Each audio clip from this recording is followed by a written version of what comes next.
So protests are essential right now. Really.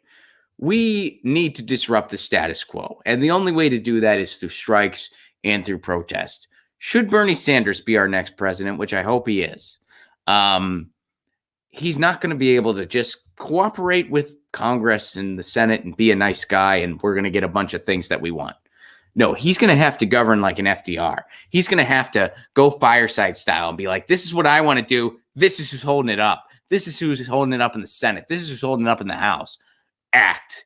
And we got to show up. And we got to show up to town halls. And we have to show up and we have to protest. And we have to stand outside of offices. And we have to stand out in the street. That's what we have to do to get anything done in this country. Which, by the way, we can't do any of that stuff if we don't preserve a free and open internet. So that's the world we live in. And you think we want to live in a world where protesting is as feasible as possible. Well, here in Wisconsin, rather, I'm not in Wisconsin. I don't know why I said here in Wisconsin. Guys, it's my first day back after a little bit. But in Wisconsin, they're trying to make protests just a little bit harder. It's already really hard, by the way, because a lot of people are one paycheck away from going under. They're one paycheck away from not being able to afford rent. And they have kids. And they have 2 and 3 jobs that they're working just to survive. And by the way, it's set up that way by design. In other countries, it's easier to strike, and they do it. And when they do it, they get what they want. That's why places like Germany can get a 28-hour work week, because when they are not treated right, they go on strike. But in the United States, it's a lot harder to do that. A, because you're mocked for it. I mean, you know, when people at Amazon went on strike, they were mocked by Amazon. And people celebrated that. They celebrated the fact, hey, these people want to be treated right and they want living wages. Let's mock them. And if we're Amazon, let's mock them for it. Amazon, owned by the richest guy in the world who has billions. But anyway, in Wisconsin, they want to make it just a little bit harder. Wisconsin governor, this is from Democracy Now!, shared by Craig. Thank you for sharing this, Craig. Wisconsin governor signs bill criminalizing pipeline protesters. Let's see what's going on here in the Democracy Now! Headline. Wisconsin's Democratic governor, because blue no matter who, right? Tony Evers has signed a bill making it a felony to trespass on the grounds of an oil or gas pipeline. So let me get this straight. It's fine when they trespass with a pipeline. When it's a pipeline on other people's lands, which was for instance, in DAPL, on the Dakota lands, on native lands, they put a pipeline up in there, and that's fine. That's not trespassing. What is trespassing? Well, when there's a pipeline, if you go there, that's trespassing. Because the land is property of the pipeline, apparently. How backwards is that? These pipelines are destroying the earth. They're causing earthquakes. They're causing leaks. By the way, DAPL just leaked again, by the way. That happened about, I want to say, a week ago. DAPL, the Dakota Access Pipe, or no, wait, I'm sorry. It was the Keystone XL pipeline.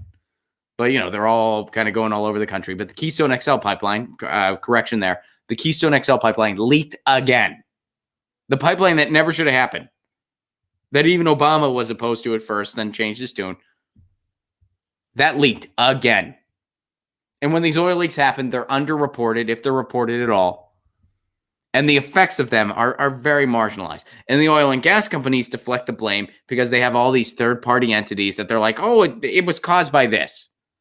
It wasn't caused by the fact that the proper legwork was not done to determine the safety of us doing this in the first place. Because all the science, by the way, all the science says as far as fracking and pipeline goes, we never should have been doing this stuff. We never should have been doing this.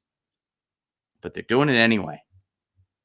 And by the way, that fracking ban in the UK, I believe that has already been overturned. But anyway, let's stick to Wisconsin here. So, you know, by the way, the oil and gas pipeline, how dare you trespass on the pipeline's land? All right, so critics say the bill was inspired by ALEC, the American Legislative Exchange Council, and pushed through the Wisconsin legislature by the American Petroleum Institute. I'm sure that's the case. I'm sure. Hey, the Petroleum Institute, do they want protesting to be harder? Yes, they do, obviously. Opponents of the law include members of the band. The band should be a band. All bands should be opposed to this. The Bad River Band of Lake Superior, Chippewa, whose reservation is crossed by the Enbridge Line 5 tar sands oil pipeline. the tribe's chair, Mike Wiggins, said, over and over, we've seen peaceful, nonviolent protests met with militarization, threats of violence, and actual violence from some of these corporate mechanisms. Isn't that great that a Democrat signed this where, hey, we're going to put a pipeline on your land. And if you go near that pipeline, by the way, this is on your land. And if you go near the pipeline, that's a felony, baby. How dare you hurt the pipeline's feelings? This is the pipeline's land. That's great. That's not backwards at all. You know who's trespassing on this land? The pipelines, the oil and gas companies. They're trespassing on our land, on we the people's land. This land is your land. It's a song we celebrate in the United States, which, by the way, is actually a protest song. It's a song protesting what was going on in the United States, but it's been reinterpreted to be some patriotic song that you'll sing at your kindergarten graduation, but they're not going to include some of those verses, are they? They're going to exclude some of the verses.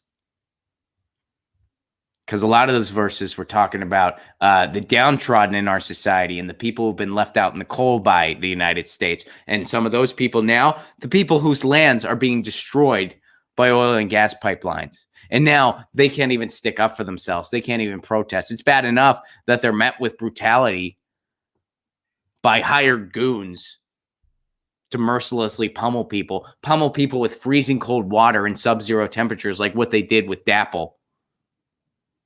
What they did at DAPL. Now you can't even do that. Now it's a felony if you protest. Good job, Wisconsin. Way to go. And it's a Democratic governor that signed this, by the way. A Democrat. Thank you for sharing that, Craig. Thank you very much for sharing that, Craig. Get your news on with Ron. Don't you want to know what's going on? We're getting our news on today. Get your news on with Ron. Don't you want to know what's going on? We're getting our news on today. You can tweet me an article at Ron Placone. We'll go through it together and make it our own. Get your news on with Ron.